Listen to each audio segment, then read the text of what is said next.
venga tu reino, sea hecha tu voluntad, como en el cielo, así también en la tierra. Mateo 6, 10, Reina Valera actualizada 2015. Venga tu reino, sea hecha tu voluntad en la tierra. El reino de los cielos se ha acercado. Así comienza el mensaje anunciado por Juan el Bautista y luego repetido en distintos momentos por Jesús. El reino de los cielos se ha acercado. Ese reino de los cielos está encarnado por la persona de Jesús. Esto es parte de la oración que conocemos como modelo en el Padre Nuestro, que está en lo que se llama el Sermón del Monte. Abarca los capítulos 5, 6 y 7 de Mateo. La verdad es que no es una predicación de corrido, una enseñanza de corrido que haya hecho Jesús, sino más bien es una colección de dichos y de enseñanzas que precisamente Jesús hizo a toda la multitud que lo seguía en la montaña. Mateo lo recopila. Para algunos, el corazón se encuentra en el capítulo número 7, versículo 12, que dice: así que en todo traten ustedes a los demás tal y como quieren que ellos los traten a ustedes. De hecho, esto es la ley y los profetas. Tiene que ver con el trato a los demás. El refranero popular acuñó la frase que dice: no le hagas a otros lo que no quieres que te hagan a ti. En el fondo es: hagámosles el mismo bien que nosotros quisiéramos que nos hagan a nosotros, que se los hagamos a los demás. Vivimos en una sociedad, vivimos en un país en el cual hay una necesidad de la presencia del reino de Dios. Un reportaje realizado en La Chimba muestra cómo hay personas que viven y sobreviven de uno de los basurales más grandes de Latinoamérica. 170 personas llegan a diarios a trabajar a ese lugar, buscando, recolectando cosas con las cuales alimentarse ellos, alimentar a su familia. Una de las imágenes dramáticas es cuando una mujer encuentra una bolsa con jamón y empieza a comérselo allí en forma desesperada. Y ella le pregunta: ¿y cómo sabes que no está malo? Y ella le dice: el olor, tómale el olor. Y sigue comiendo. Y la periodista, impactada, mira a esa gente y dice: andan como perdidos. Son los marginados, son los desechados de nuestra sociedad, son los excluidos. A este mundo, a esta sociedad con sus creencias, valores, principios, a los que Jesús vino a rescatar y a salvar, por quienes murió en la cruz, en rescate por ellos también.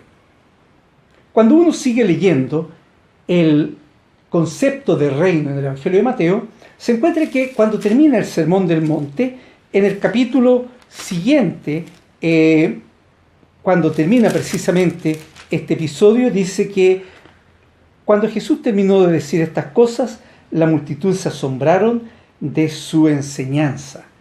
Pero al comenzar el capítulo 8, dice: cuando Jesús bajó de la ladera de la montaña, lo siguieron grandes multitudes. E inmediatamente Jesús empieza a dar señales y evidencias de que el reino ya se ha acercado. Quiero mencionar solamente 3 momentos. Primero, nos encontramos con un hombre que sufre de lepra.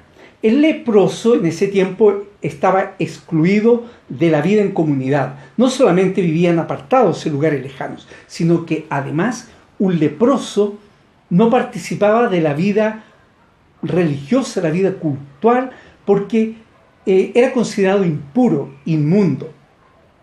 Se le atribuía algún pecado que él había cometido, o a algún antepasado, un tatarabuelo quizás que cometió algún pecado, cuando la verdad es que no era esa la situación. Ahora bien, ¿qué es lo que hace Jesús? Jesús no solamente se acerca, habla con él, sino que además lo toca y lo sana. El segundo episodio que encontramos es la fe de un centurión, un extranjero, opresor, quienes invadían Palestina en ese tiempo. Eran vistos como los enemigos. Y Jesús responde a la petición de que sane a un siervo, a un criado. Y es así entonces como tenemos un segundo ejemplo de una señal de la presencia del reino de Dios. El tercer ejemplo y tercer caso es el de esta mujer que sufre un flujo menstrual. Por años no ha podido ser tratada. De acuerdo a la ley, esta mujer está excluida también de la vida religiosa, no puede participar, no puede ser tocada porque es una mujer impura. Jesús se acerca, primera cosa, cuando esta mujer lo toca y se sana, se devuelve, habla con ella, algo que no podía ser un judío, hablar con una mujer. En segundo lugar, es una mujer, las mujeres no contaban en ese tiempo. Los judíos consideraban que era una maldición tener hijas mujeres, la bendición era tener hijos hombres. Y luego, además, la sana también. ¿Por qué estos tres casos? Porque se trata de personas que son marginales, son excluidas de la vida social.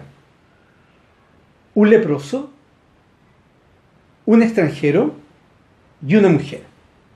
Si nosotros lo traspolamos a nuestro tiempo, a nuestra realidad, ¿cuáles serían las personas que hoy son excluidas y son marginadas?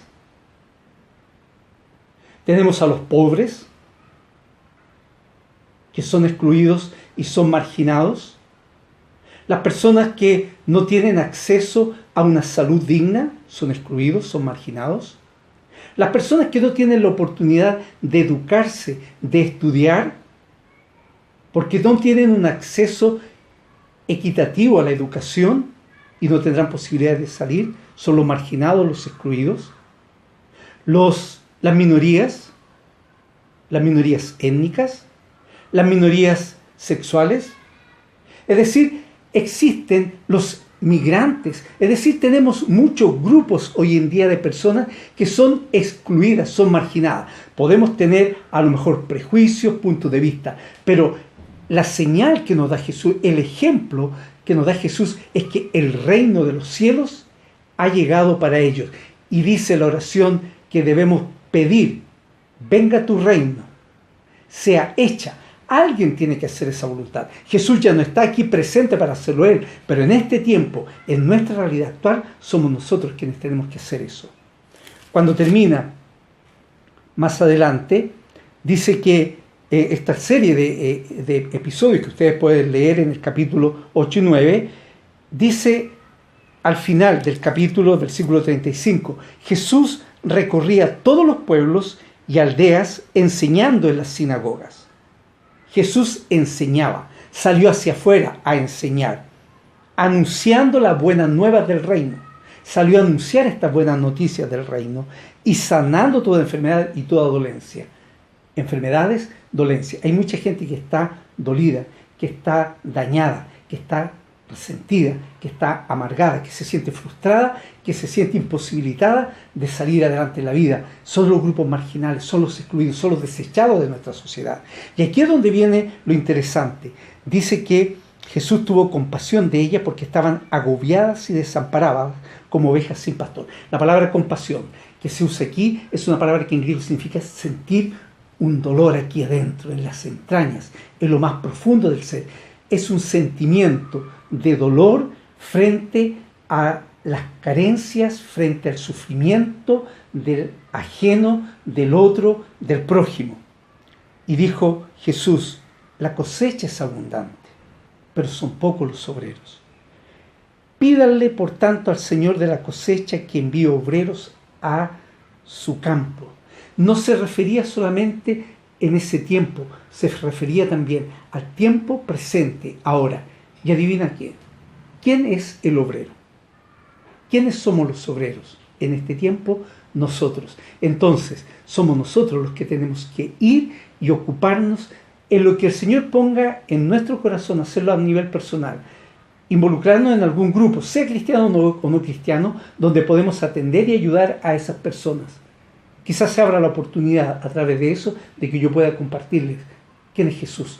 Pero también como iglesia, orar para que el Señor nos muestre, y nosotros, cómo podemos salir hacia afuera y anunciar el reino de Dios que ha llegado en la persona de Jesucristo. Que ese sea nuestro desafío y nuestra oración y nuestro hacer el reino de Dios.